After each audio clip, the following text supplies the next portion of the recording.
시편 50편 1절에서 15절 하나님이 받으시는 예배.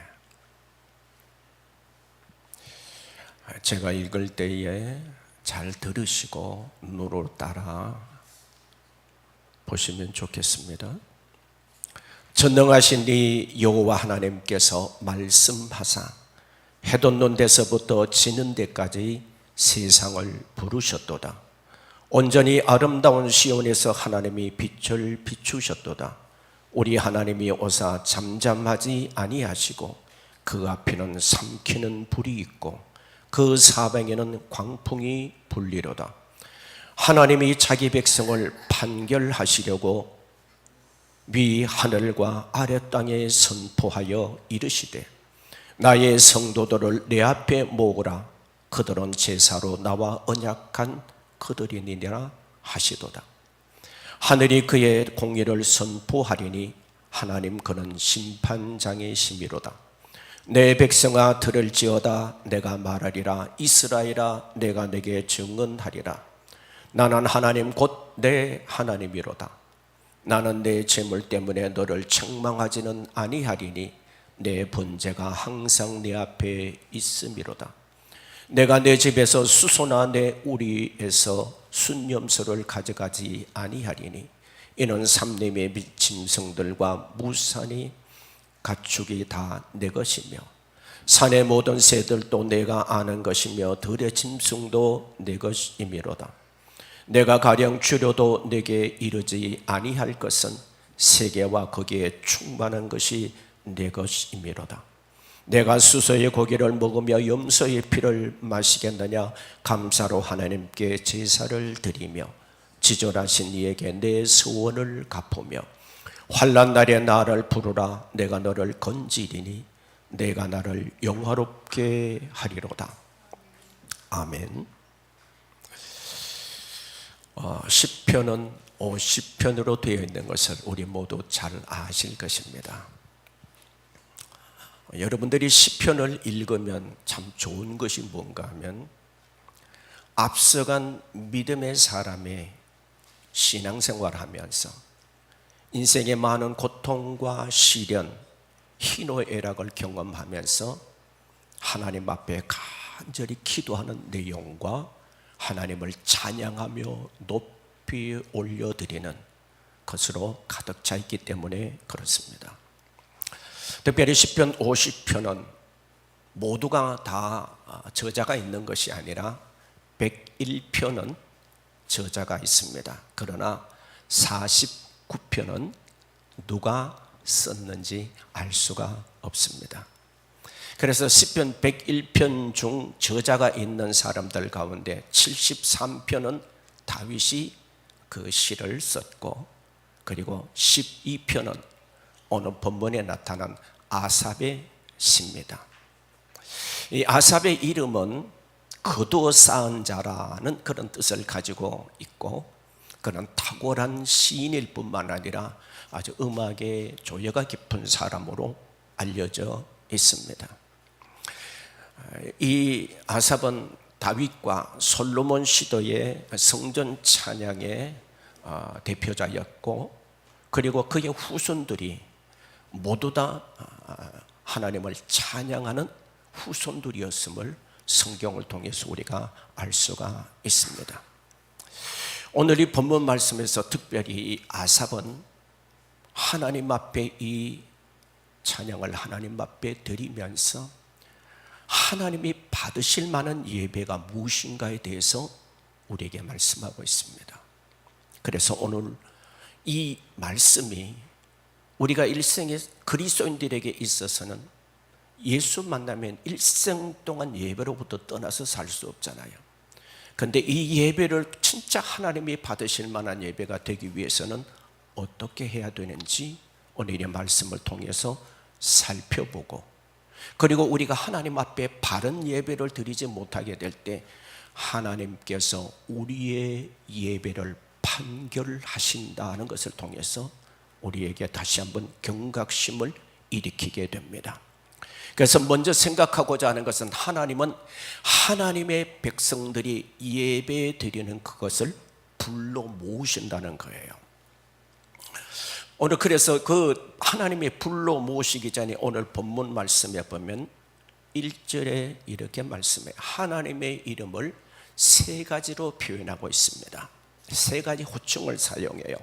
첫째가 전능하시다, 둘째가 여호와시다, 세 번째는 하나님이시다. 다 똑같은 말 같지만 의미는 다릅니다. 전능하다는 의미는 엘이라는 단어로서 신들 중에서 신이신 유일하신 하나님이시다. 유일하신 하나님, 신 중의 신이신 하나님이시고 전능한 분이시다는 의미입니다. 여호와라는 단어를 사용하게 될 때는 하나님께서 이스라엘 백성들과 언약을 맺으신 하나님이심을 강조하고 있고, 그냥 하나님이라고 사용하게 될 때는 이 하나님은 엘로힘의 하나님으로서 창조주 하나님이시며 절대적 주권을 가지고 계신 하나님이시다. 그런 의미가 포함되어져 있습니다. 그러면 이렇게 전능하시고 판결자가 되시며 그리고 언약을 맺으신 하나님 앞에 이스라엘 백성들이 하나님 앞에 예배를 드려요. 하나님 앞에 제사를 드려요.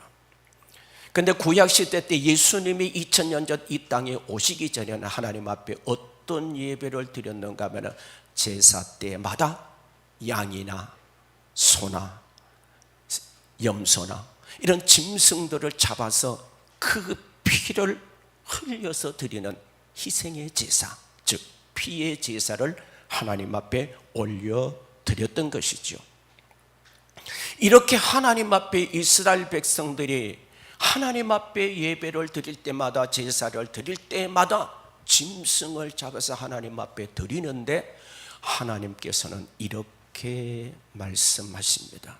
내가 내 백성을 판결하시겠다.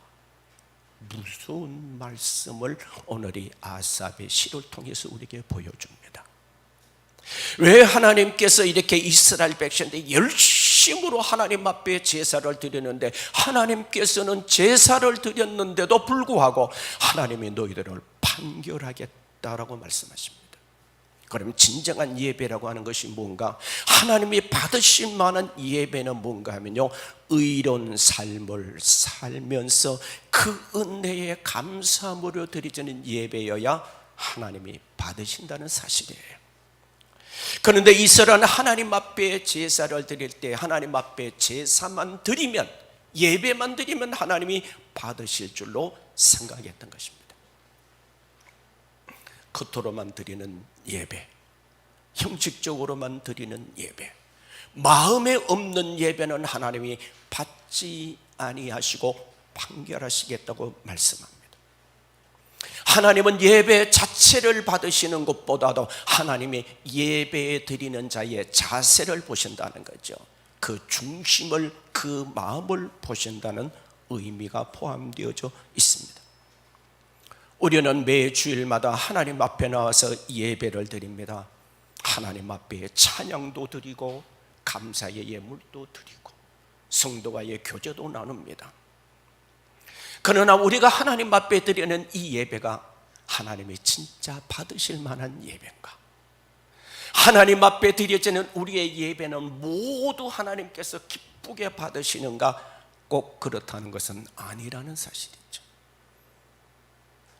창세기 4장 속에 나타난 아벨과 가인의 제사는, 하나님은 아벨의 제사는 받으셨지만 가인의 제사는 받지 아니하셨어요.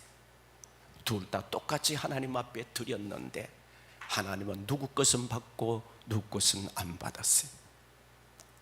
근데 성경에서 좀 이상한 것이 있잖아. 뭔가 하면요, 하나님은 하나님 앞에 예배를 드리는데 아벨은요, 하나님이 내 예배를 받으셨구나, 하나님이 내 재물도 받으셨구나, 하나님은 내 삶도 받으셨구나 라고 깨달았어요.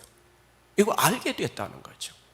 근데 가인은 하나님 앞에 예배를 드렸는데 하나님이 내 예배를 안 받으셨구나 하는 것을 알았다는 거죠. 그래서 마음이 상하고 기분이 상하고 하나님을 향하여 반항하는 마음이 생기고 예배를 받으신 동생이 미워서 죽을 지경이었던 거예요. 왜 하나님은 동생의 예배는 받고 왜 내 예배는 안 받으시지? 그걸 깨달은 거예요. 오늘 우리가 하나님 앞에 이 시간 예배를 드리면서 오늘 우리가 아벨처럼 오늘 하나님이 내 예배를 받으셨구나, 하나님이 내 예배를 받으시고 은혜를 주셨구나, 이 말씀 깨닫게 해주셨구나, 이런 분도 계실 거예요. 근데 어떤 분은 하나님 앞에 예배를 드렸는데 오늘 목사님이 설교하셔 하나님이 나를 치시네,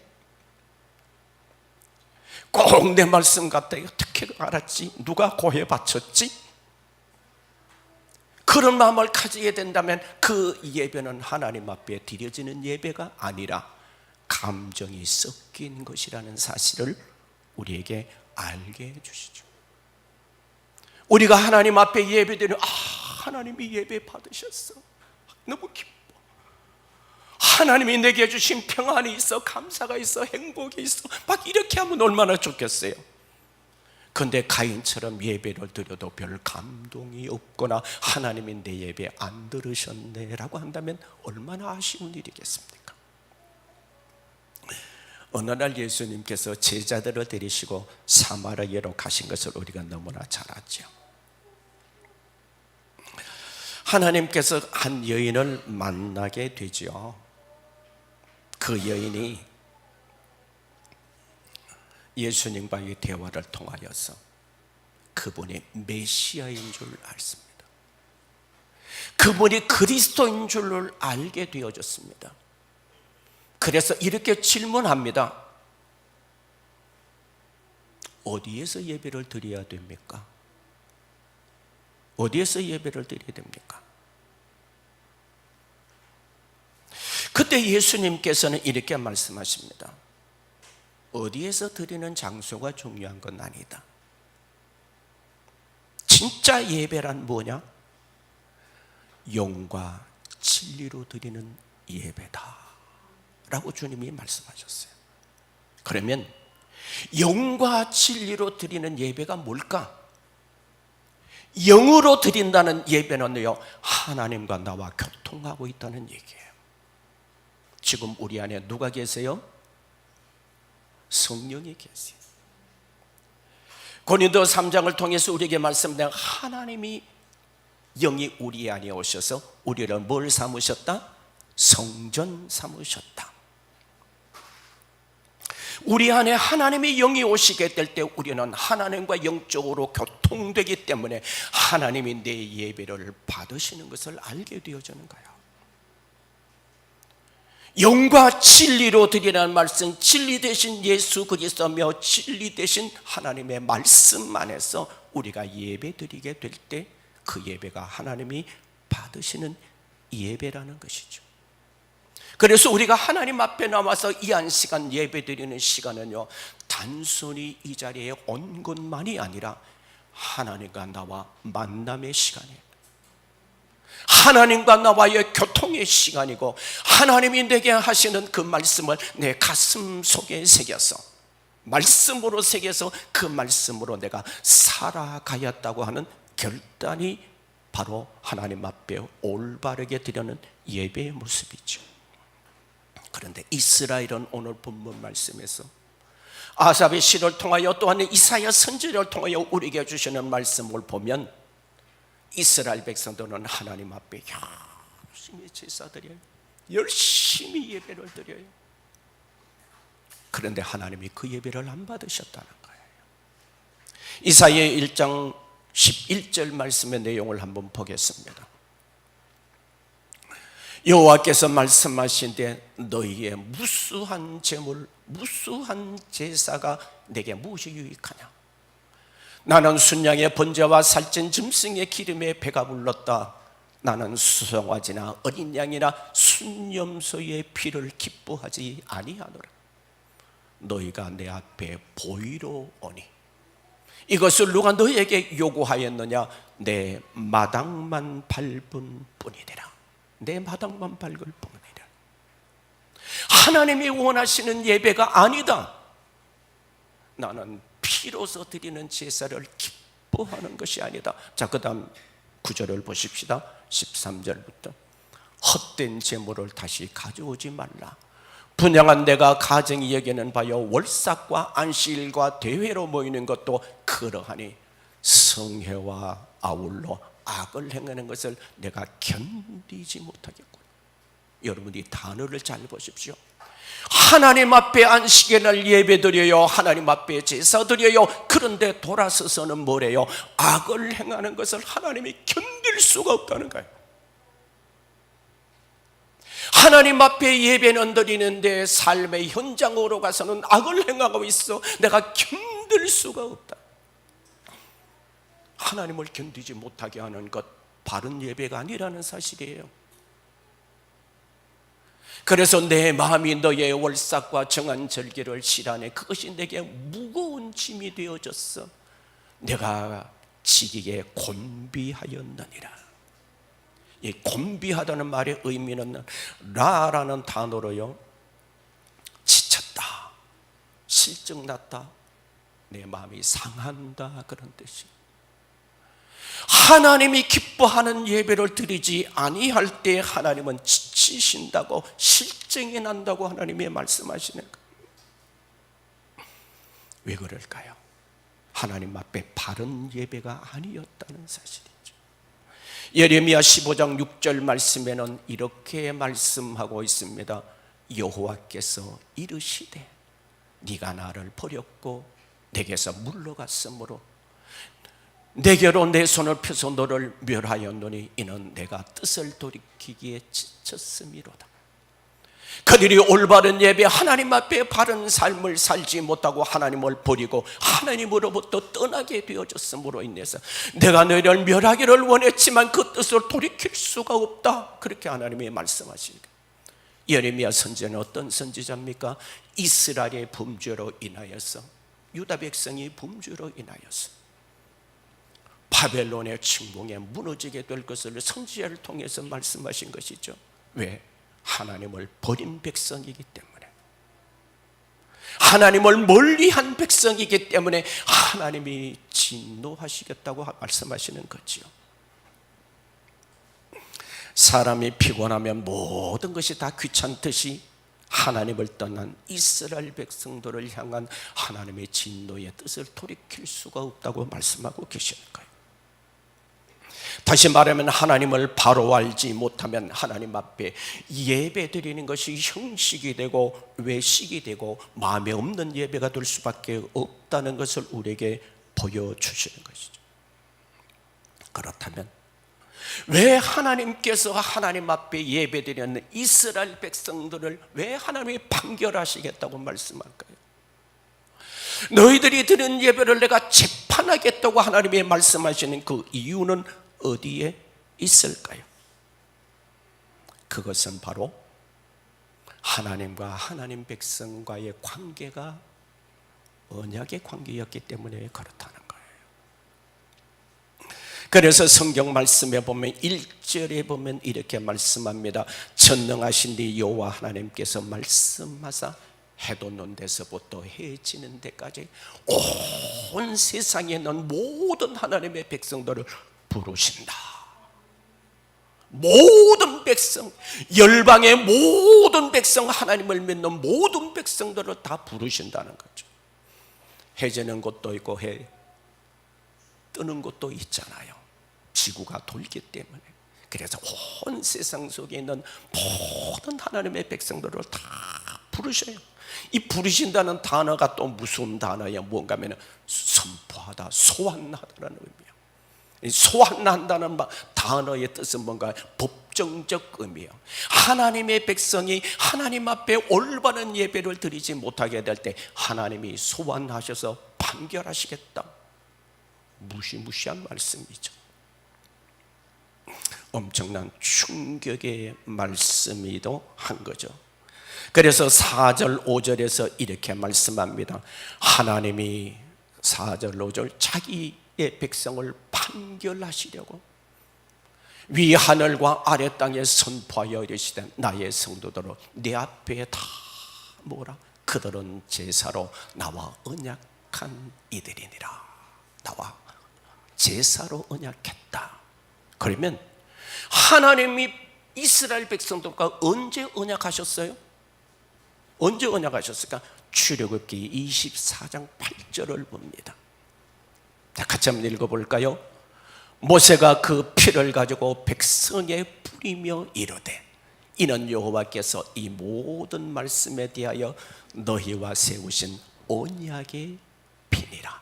자, 하나님과 이스라엘 백성들 언약했어요. 뭐요? 하나님의 말씀을 듣고 하나님의 말씀대로 살기로 언약했다, 그 말씀이요. 뭘로요? 피로서 언약했다는 거예요. 피로서 언약했다는 거예요. 그래서 이 시내산에서 이스라엘 백성들과 하나님과 맺은 언약은요, 하나님이 백성으로서 살아가야 할 의무와 책임이 그 안에 있었던 거죠. 그런데 이렇게요, 하나님께서 이 이스라엘 백성들이 하나님 앞에요 올바른 예배를 드리지 않아요. 그런데 하나님께서는 야, 이제는 예배 드리지 마, 이렇게 하지 않으셨다는 거예요. 예배를 드렸지만 하나님이 그 잘못된 예배를 판결하시지만 예배 그만두리라고는 하지 않으셨다는 거예요. 자, 본문을 볼까요? 8절을 봅니다. 8절. 나는 내 재물 때문에 너를 책망하지 아니하리니 내 번제가 항상 내 앞에 있음이라. 이제 다시는 예배 드리지 마, 참만 그렇게 하시는 것이 아니라 하나님은 판결하시기는 하시는데 하나님 앞에 뭐라는 거요? 이 판결을 통해서 하나님 앞에 바른 예배 드려라. 마음이 없는 예배 드리지 말고 형식적이고 외식적인 예배 드리지 말고 진심을 다하여 예배 드려라. 그 말씀을 하나님이 하시고 싶은 거예요.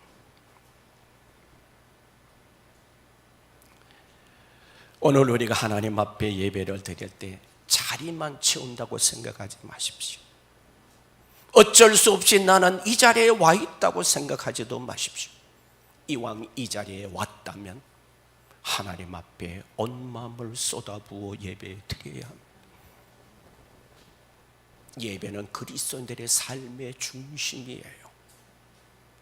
신앙생활에서 예배가 무너지면 다 무너지는 거예요.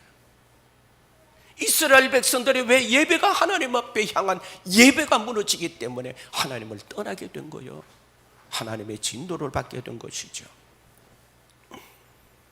사울 왕이 하나님 앞에 예배를 드리고자 했지만 하나님은 그 제사 받지 아니하셨습니다. 유다 왕 우시야도 하나님 앞에 제사를 자기가 드리려고 했지만 하나님의 말씀에서 벗어나니까 하나님이 안 받으신 거예요. 오히려 하나님의 진노를 받게 되었던 것을 우리는 너무나 다 참으로 무서운 것은 제사장도 목회자도 여기에서부터 벗어나지 않는다는 얘기예요. 아론은 대제사장입니다. 그의 아들들은요 대제사장을 물려받아야 될 아들들입니다. 그런데 아론의 두 아들이었던 홈니와 비느하스가 하나님께서 구별한 불로 예배를 드려야 되는데 말씀을 어기고 다른 불로 예배를 드렸다가 그 자리에서 즉사했어요. 무서운 말씀. 오늘 이 시간에 하나님 앞에 예배드리지만 목회자가 하나님의 말씀을 전하지만 목회자 역시도 이 시간에는 하나님 앞에 예배자예요. 여러분들이 이 자리에 앉았지만 여러분도 예배자요, 저도 예배자인 거예요. 하나님 앞에 우리가 어떤 자세로 하나님 앞에 예배드려야 되는지, 목회자는 이 시간 하나님의 말씀을 대언할 책임 있게 하나님의 말씀을 한 주간 동안 준비해서 이 말씀을 전해야 될 책임이 있는 것이고, 하나님 앞에 나와서 예배드리는 여러분은 이 시간에 딴 생각 다 내려놓고 오직 하나님께만 집중하는 시간, 하나님이 받으실 만한 예배드리는 시간, 이 시간에 어디 왔다 갔다 할 시간이 없는 거예요. 딴 생각할 시간이 없는 거예요. 하나님 앞에 집중하기도 바쁜 시간인 거죠. 하나님은요 우리가 제물 드린다고 하면 그 제물만 받으시는 하나님이 아니에요. 창세기 사장을 통해 아벨과 그 제물을 받으셨다. 하나님은 제물만 받는 것도 아니고 마음만 받던 것도 아니에요. 같이 받으시기를 원하시는 거예요. 그런데 이스라엘 백성들은 하나님 앞에 제물만 드린 거예요. 물질만 드린 거예요. 그래서 하나님께서 오늘 본문 10절에서 12절에 이렇게 말씀하십니다. 앞에 보십시오. 이는 산림의 짐승들과 무산의 가축이 다 내 것이다. 산의 모든 새들도 내가 아는 것이며 들의 짐승도 내 것이미로다. 내가 가령 줄여도 내가 이르지 아니할 것은 세계와 극에 충만한 것이 누구 것이다? 내 것이다. 하나님이 다 내 것이라는 거예요. 왜? 창조주 하나님이시니까. 지으신 분이 주인이잖아요. 내 집이면 내 것이지요. 마찬가지로 하나님은 지으신 창조주 하나님이 다 내 거야. 그런데 뭐 양이나 소나 드린다고 해서 내가 하나님이 기뻐하는 게 아니에요. 그 제사를 하나님 앞에 드리면서 너의 마음이 얼마나 쏟아져 있는지를 보고 싶다는 거죠. 하나님은 부족함이 없으신 분이십니다. 하나님 도와주는 척 드리는 예물은 하나님이 기뻐하지 않는 거죠. 왜 이스라엘 백성들이 이런 예배를 드리게 됐을까요? 이스라엘 백성들은요, 애굽에서 이민 생활을 하는 동안 요셉이 살아있을 동안은 행복했을지 몰라요. 이민 생활이 할만했을지도 모르죠. 그런데 요셉이 죽고 다른 왕이 세워지면서 이스라엘 백성들은 억눌리기 시작합니다. 노예 백성으로 살아가게 됩니다. 이스라엘 백성들은 뭐로 그들은 살아왔을까요? 애굽의 문화, 애굽의 종교, 애굽의 생활, 그런 것으로 찌들어져 있던 거예요. 하나님이 그들을 구원하셔서 광야로 이끌어 가시면서 그렇게 하나님을 원망하고 하나님을 불평할 수밖에 없었던 이유가 뭐예요? 애굽의 삶에서 찌들어 살아있기 때문에, 그 문화와 그 종교에 아주 찌들어져 있어서 옛 생활을 버리지 못하기 때문에 끊임없이 기적을 보면서도 하나님을 원망하고 불평해. 그러던 그들이요, 훈련받은 출애굽 2세대들이 가나안 땅에 들어갔을 때 또 뭘 보게 되나요? 뭘 보게 되나요? 가나안 땅의 문화에 젖어드는 거예요. 오늘 이 말씀을 통해 우리에게 주는 영적 교훈이 뭡니까? 우리는 하나님의 백성으로 살아가고 있지만 우리는 이 세상 속에 몸을 담고 있는 거예요. 그렇기 때문에 우리는 끊임없이 세상의 문화와 세상의 어떤 영향을 받을 수밖에 없는 거예요. 그래서 내 믿음 지키기가 쉽지 않는 거예요. 이스라엘 백성이 하나님의 백성으로 그 가나안 땅을 정복할 때 얼마나 용감했습니까? 얼마나 하나님을 바라봤습니까? 그런데 여호수아가 죽은 후에는 지도자를 잃어버리고 그들은 어떻게 살아가요? 가나안의 문화에 젖어들어서 이방 신들을 섬기게 되는 이유가 뭡니까? 이방 신들은 자기들의 신을 섬겨요. 그러면서 내가 신에게 물질을 바치고, 내가 신에게 정성을 바치고, 내가 신에게 손이 발이도록 빌면은 신이 복을 줄 아는 거거든요. 하나님을 그런 식으로 믿어서는 안 돼요. 하나님 앞에 정성 바치는 것 아니에요. 하나님 앞에 손 싹싹 비는 거 아니에요. 그런데 이스라엘 백성들은 그걸 배운 거예요. 그래서 형식적인 예배, 마음에 없는 예배를 하나님 앞에 드린 거, 마치 이방신을 섬기는 가나안 백성들에 젖어들어서 마음에 없는 예배를 하나님 앞에 드리는 거. 그저 제물만 드리면 하나님이 잘 봐줄 줄 알았던 거지. 하나님은요, 제사를 받아내는 것이, 하나님은 중심을 보기를 원하시는 거예요. 이 구약의 제사 제물은 이 땅에 오실 예수 그리스도의 모형입니다. 십자가를 상징해 줍니다. 오늘 우리는 하나님 앞에 피의 제사를 드리는 것과 똑같은 겁니다. 왜? 예수 그리스도의 십자가가 이 시간이 없다면 우리가 드리자는 예배가 없는 거죠. 이해가 되시나요? 주의 십자가가 없다면 우리가 이 자리에 있을 이유가 없는 거죠. 십자가가 우리 안에 있기에, 예수 그리스도가 우리 안에 계시기에, 성령이 우리 안에 계시기에 이 시간 예배 드리는 거 아니에요. 우리가 예수 그리스도를 믿지 않는다면 이 자리에 있을 이유는 아무 이유도 없는 거죠. 성경에 뭐라고 말씀하십니까? 예수 그리스도께서 십자가를 지심으로 화목제물이 되셨기에, 그분이 내 대신 죽으셨기에 오늘 우리는 그 십자가를 붙들고 하나님 앞에 예배드리는 거예요. 그래서 우리가 하나님 앞에 진정한 예배를 드리려면요, 예수 만나야 해요. 예수 만나야 해요. 성령 받아야 해요. 가슴으로부터 예수 그리스도가 믿어져야 하고 하나님의 내 아버지심이 고백되어져야 하는 거예요. 그리스도의 구속의 사역을 믿지 않는다면 진정으로 영과 진리로 예배드리기가 어려운 거예요.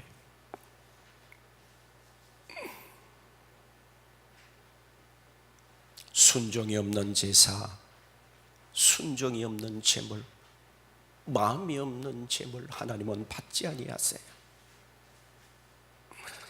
하나님이 진짜 원하시는 게 뭔지 아세요? 나 좀 말하라는 거예요. 하나님 좀 말하라는 거예요. 호세아서 6장 6절을 보겠습니다. 같이 읽어봅니다. 나는 인애를 원하고 제사를 원하지 아니하며 번제보다 하나님을 아는 것을 원하노라.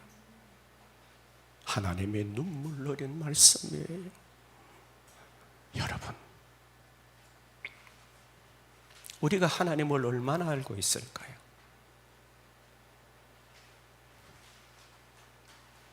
우리가 하나님을 얼마나 알고 하나님 앞에 예배드리고 있을까요? 지식적인 알미 아닙니다.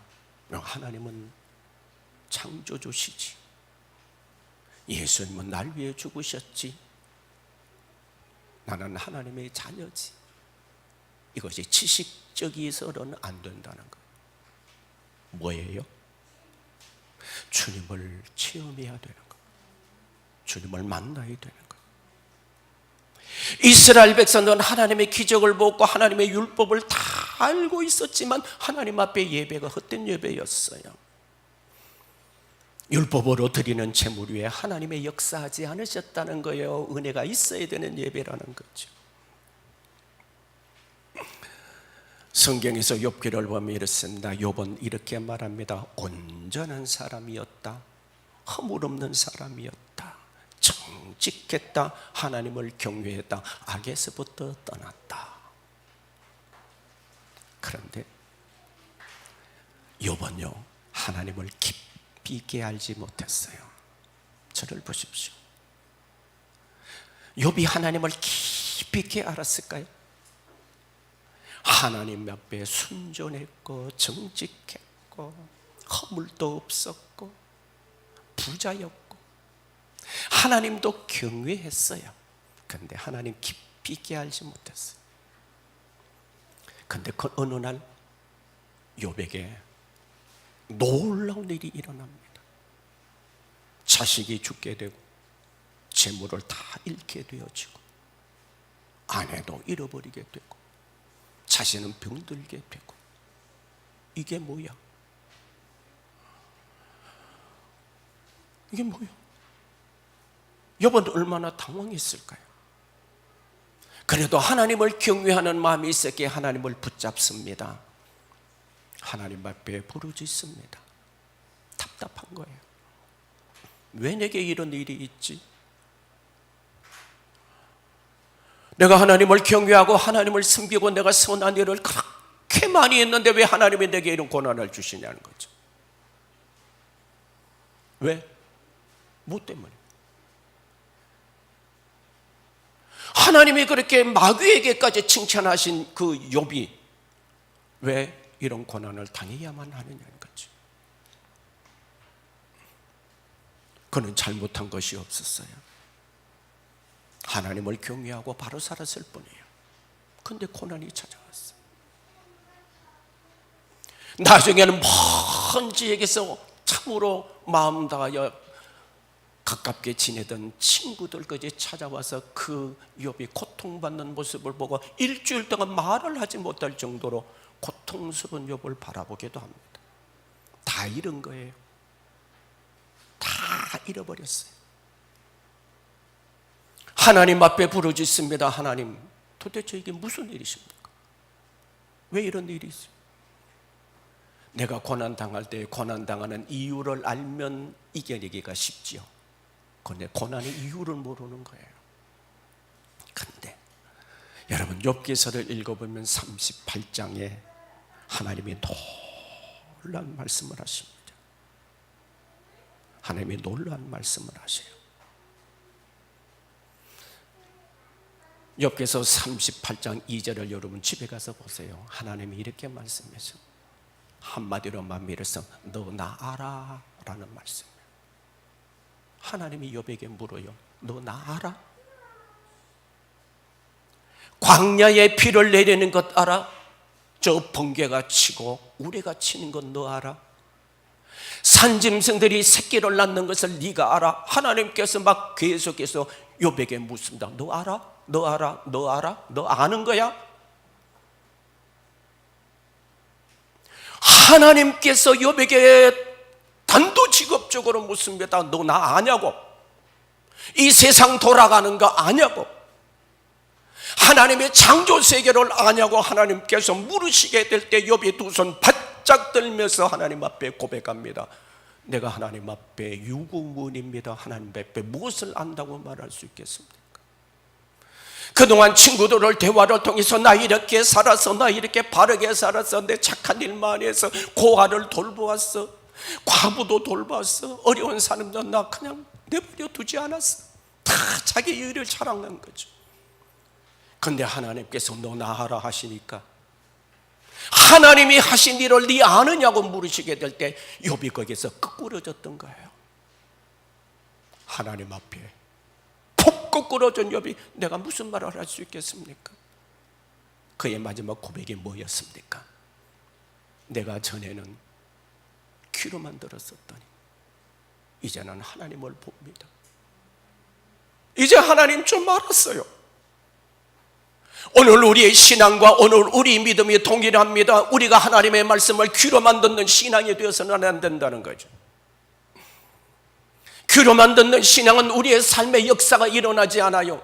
듣고 잊어버리고 그 말씀대로 우리가 삶의 현장에서 살아가지 못하게 될 때 우리는 하나님 앞에 드리는 예배가 거짓이 될 수 있다는 거예요. 하나님이 판결대 앞에 서서 너 예배 좀 바로 드려라 라는 말씀을 들을 수 있다는 얘기예요. 사랑하는 여러분, 하나님은요 이 예배를 통해 뭘 알기를 원하세요? 하나님을 알아가기를 원하시는 거예요. 여러분이 알지 못했던 건 이 설교자를 통해서 주시는 하나님의 말씀을 조금씩 알아가는, 저라고 다 아는 거 아니죠? 한 주간 동안 말씀 붙잡고 하나님 앞에 기도하고, 그럼 기도하면 하나님이 깨닫게 해주시는 말씀을 전하는 거예요. 제가 이 욥에 대한 얘기를 하는 것도요, 하나님이 오늘 또 기도하는데 그걸 깨닫게 해주셨어요. 너 나 아냐고? 오늘 하나님께서 나를 향하여서, 오늘 우리 자신들을 향하여 너 나 얼마나 알고 있느냐고 주님이 물으신다면 오늘 우리가 하나님 앞에 뭐라고 대답할 수 있을까요? 하나님을 알려고 하지 아니하니까 우리의 삶에 걱정이, 염려가, 근심이 가득한 거예요. 하나님을 모르니까. 하나님을 진짜 안다면 그분께 맡기면 되잖아요. 믿으세요? 진짜 하나님이 어떤 분이시를 안다면 전능하신 하나님이시고 우리와 언약을 맺으신 하나님이시고 진정한 재판장이신 하나님을 알면 우리가 그분께 맡길 수 있잖아요. 그런데 우리 인생 속에 조금만 문제가 생기면 온갖 염려, 근심, 걱정 다 하면서 투덜거리는 우리들의 모습. 왜요? 하나님을 알지 못하기 때문에. 신앙생활은 같이 해보실까요? 신앙생활은 하나님을 알아가는 것이다. 신앙생활은 예수님을 알아가는 것이다. 딴 건 뭐 있겠습니까? 신앙생활은 주님을 알아가는 거예요. 23절 보겠습니다. 감사로 이 제사를 드리는 자가 나를 영화롭게 하나니 그의 행위를 옳게 하는 자에게 내가 구원의 은혜를 보여주겠다. 하나님 앞에 감사가 있는 예배. 우리가 주일날 하나님 앞에 나오게 될 때 어떤 모습으로 나옵니까? 오늘 주일이야. 하나님의 말씀 듣고 하나님의 뜻을 발견하는 날이야. 오늘 내게 무슨 말씀을 주실까? 하나님, 내가 한 주간 동안도 살아온 것이 너무나 감사해요. 그렇게 하나님 앞에 감사하게 되는 것이 이게 뭔가? 그것이 하나님을 영화롭게 하는 거예요. 감사하면 하나님을 영화롭게 하는 것이고, 감사하지 않고 불평하게 되면 하나님을 불편하게 하는 거예요. 그래서 감사가 중요한 겁니다. 오늘 맥주감사 주일을 맞이하면서 참 이 예배의 말씀을 전할 수 있는 은혜 주셔서 너무 감사하지. 내가 의도한 것은 아니었는데 이 말씀이 준비되어졌어요. 23절 후반절에 이렇게 말, 그의 행위를 옳게 하는 자에게 내가 하나님이 구원을 보이리라. 하나님 앞에 감사의 예배를 드려서 하나님 앞에 영광 돌리게 될 때 뭐가 일어나요? 하나님이 너를 구원해 주겠다는 거예요. 15절을 보며 말씀을 마치고자 합니다. 15절 봅니다. 오늘은 성경을 보셔도 돼요. 환난 날에 나를 부르라. 내가 너를 건지리니 내가 너를 영화롭게 하리라. 14절에는 뭐라고 말씀해요? 감사로 하나님께 제사를 드린 자, 그분은 지존하신 하나님이시다. 진정된 감사를 하나님 앞에 드리게 될 때 하나님의 우리의 기도도 들어주신다는 거예요. 믿으십니까? 우리 인생에는 환난이 있을 수 있지만 하나님 앞에 부르짖으면 진정한 예배를 드리는 자, 진정히 하나님을 영화롭게 하는 자에게 하나님이 도와주시겠다고 약속하시는 거예요. 얼마나 감사합니까?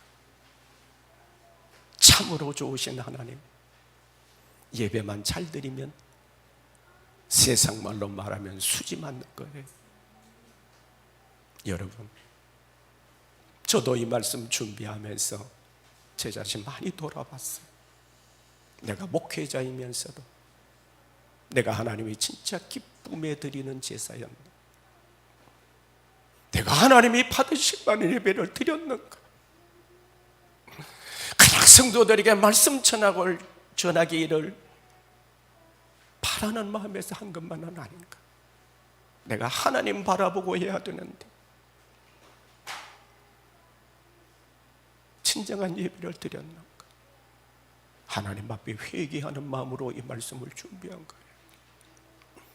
사랑하는 성도 여러분, 우리는 죽을 때까지 예배로부터 벗어날 수 없습니다. 하나님의 백성은 예배가 삶이니까요. 마지막으로 드리고 싶은 말씀, 예배가 삶이 되고 삶이 예배가 되게 하옵소서. 같이 한번 인사 한번 하십시다. 입사.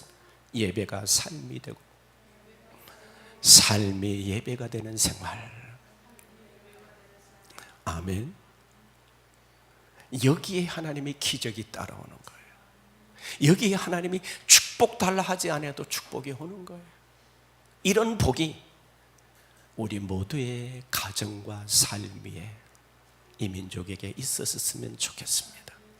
오늘 말씀 생각하시면서 우리 다 같이 통성으로 한번 간절한 마음으로 한번 드리겠습니다.